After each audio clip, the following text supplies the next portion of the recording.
नमस्कार, मैं देवेंद्र मोहन, शिक्षाविद। कोरोना संकट के समय मैंने बहुत कुछ सीखने की कोशिश की है और अपने प्रधानमंत्री जी को मैंने बाखूबी सुना है।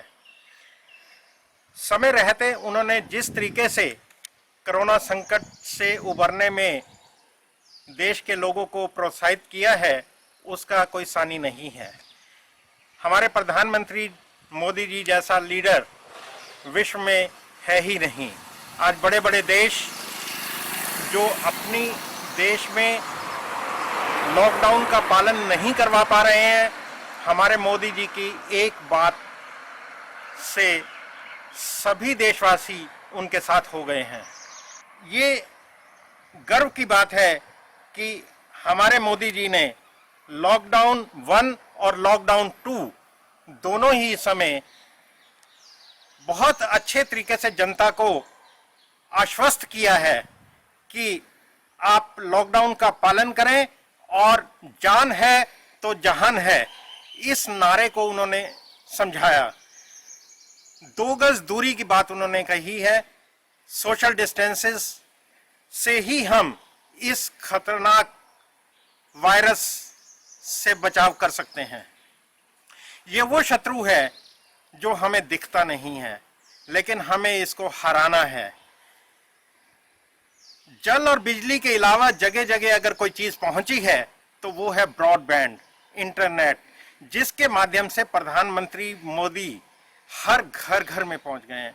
वो जब बोलते हैं तो मुझे ऐसा लगता है कि शायद वो सभी से बात कर रहे हैं, रूबरू हो रहे हैं, एक एक से रूबरू हो रहे हैं और अपना लीडर होने का कर्तव्य निभा रहे हैं।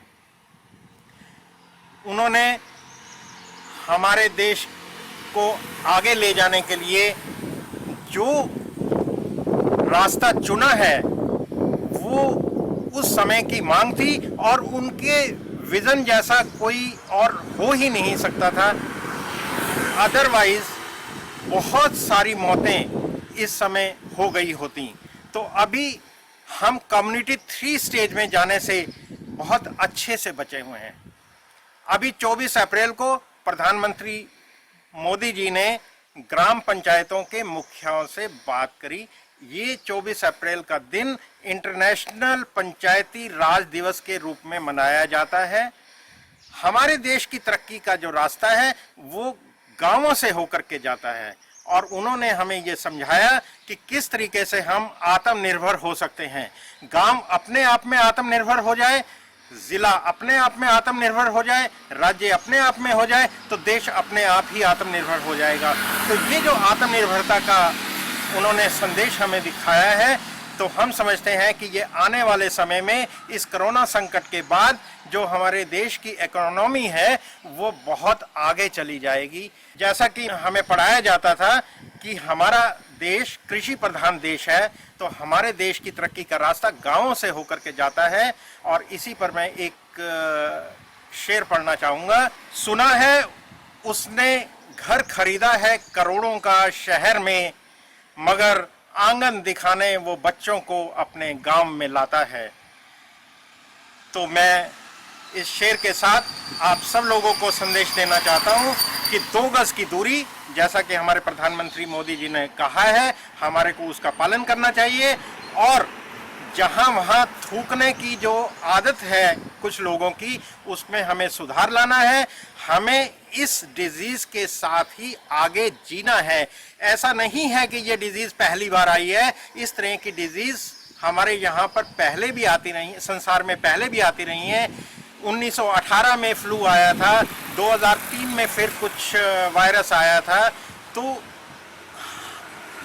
अब जल्दी जल्दी ये जो वायरस आ रहा है उसका एक मुख्य कारण है रैपिड अर्बनाइजेशन, यानी कि जंगलों का कट जाना और अर्बनाइजेशन का खड़ा हो जाना, उससे ग्लोबल वार्मिंग का हो जाना। और उस ग्लोबल वार्मिंग की वजह से जो फ्रीज्ड भूमि है उसमें से जो वायरस उत्पन्न होते हैं, वो वायरस जो है नए तरीके से जन्म लेते हैं।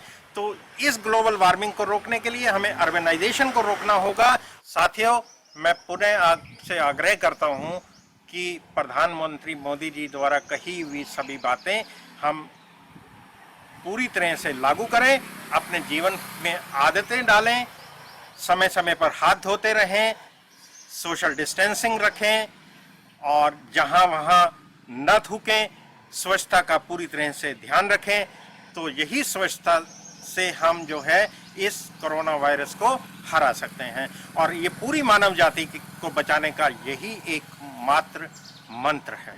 साथियों, मैं आपसे साथ ही ये निवेदन करना चाहता हूं कि प्रधानमंत्री जी ने जो फंड इकट्ठा करने के लिए प्राइम मिनिस्टर केयर फंड बनाया है, उसमें यथापूर्वक हम जितना भी संभव हो सके हम उसमें योगदान दें और ये फंड जो है गरीबों तक पहुंचेगा, मजदूरों तक पहुंचेगा और जो काम करने वाले सभी साथी हैं जिन तक सुविधाएं उपलब्ध कराई जा सकेंगी, ये फंड उनको मदद देगा।